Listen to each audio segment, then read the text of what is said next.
Millions homeless, thousands lost their lives, and the consequences will remain for decades. It's a war that was inevitable.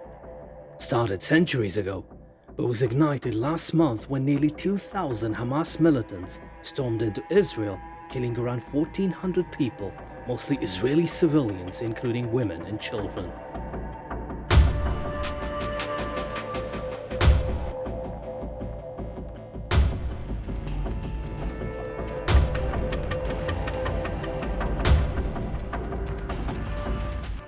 But though Israel didn't start this war, Israel will finish it.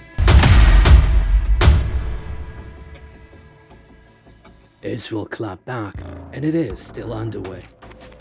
But who is winning the Israel versus Hamas war? It's Qatar. Welcome to International Hotspot, and today we'll be talking about how Qatar is winning the Israel versus Hamas war. But before we get down to business, why don't you consider subscribing to our channel? Qatar, a tiny nation that juts out of the Arabian Peninsula.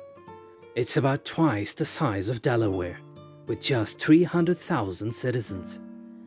Despite its small size, Qatar's influence spreads far. It's home to the Al Jazeera news network and a sprawling US airbase with US troops. Last year, it hosted the World Cup soccer games, and now it's playing a key role more than 1,000 miles to the west. It is a close US ally and the regional power best positioned to both influence Hamas and play a mediating role with Israel. The conflict in question began on October 7th, when nearly 2,000 Hamas militants infiltrated Israel, resulting in the loss of around 1,400 lives, the majority of them Israeli civilians, including women and children. These militants also took an estimated 240 hostages. 250,000 Israelis had to evacuate their homes due to the constant threat of further attacks, and daily rocket fire from Gaza into Israel persists, although most missiles are intercepted. Israel's counterattacks on the Gaza Strip have led to more than 9,000 casualties, with 70% of them being women and children, according to Palestinian health officials in Gaza. Nearly 200,000 homes have been destroyed, and the Gaza Strip's 2.3 million residents are in dire straits, grappling with shortages of clean water, medicine, fuel, food, and electricity. While Qatar isn't directly involved in the conflict, it is far from a passive observer. Here's what you should know about Qatar's significant role in Gaza and beyond.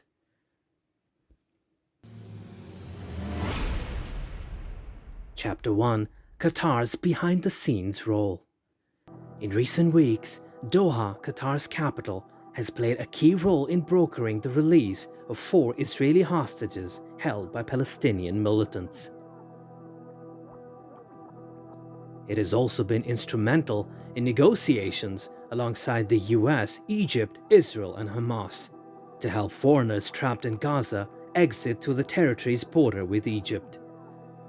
Additionally, Qatar has facilitated the transfer of several dozen wounded Palestinians out of more than 22,000 casualties to Egypt for medical treatment, as confirmed by Palestinian health officials.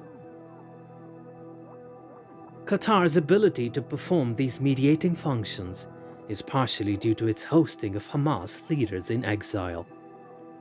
However, it's uncertain whether this can continue in the face of mounting pressure from the US, Israel, and Europe, all of which classify Hamas as a terrorist organization. Chapter 2. Money Trail in Gaza. For years, Qatar has been financially supporting tens of thousands of Palestinian teachers, doctors, and public servants in Gaza, which has been under an Israeli blockade since Hamas took control in 2007. Israeli reports and analysts estimate that Qatar has sent more than $1 billion to Gaza over the past decade. This aid was channeled through fuel to Gaza's Hamas government, which in turn sold the fuel to cover partial salaries. In the past, The funds were physically transported in suitcases filled with cash.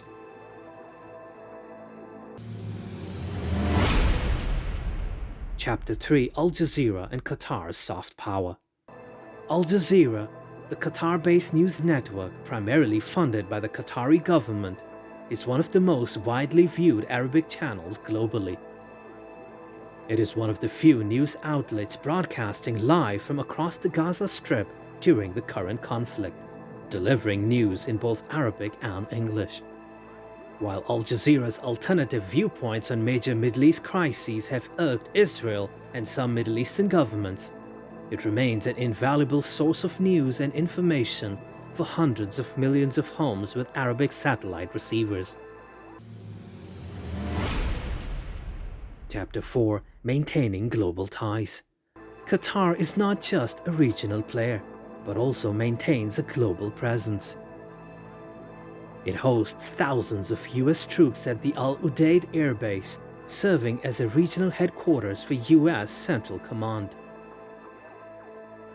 Qatar played a pivotal role in evacuating people from Afghanistan, hosted US Taliban peace talks, and continues to house members of the Taliban.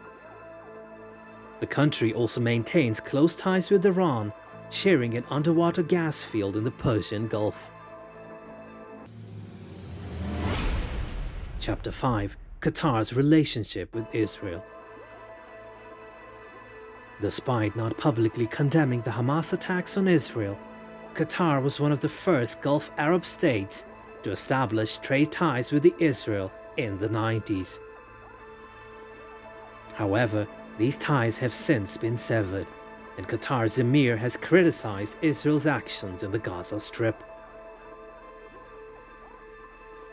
In conclusion, Qatar's remarkable ability to wield influence on the global stage despite its small size is a testament to its strategic intelligence and resourcefulness.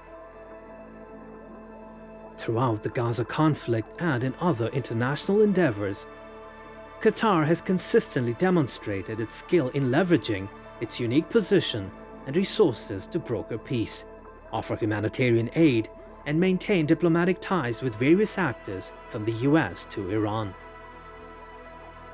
Qatar's hosting of influential media outlets like Al Jazeera, its financial support for Gaza, and its role as a mediator in diplomatic negotiations showcase a nation that thrives on seizing opportunities. Its capacity to balance relationships with diverse and at times conflicting parties highlights a diplomatic finesse that few nations can match. While Qatar's approach may not always align with every perspective, its intelligence in navigating the complexities of international relations remains a significant factor in shaping the dynamics of the Middle East and beyond. And with that, it's time for us to call it a day. But we do hope that you liked the video and found it informative. Subscribe to our channel and don't forget to click the bell icon. Your valuable suggestions are very important to us, so do post them in the comment section. And I'll see you in the next video.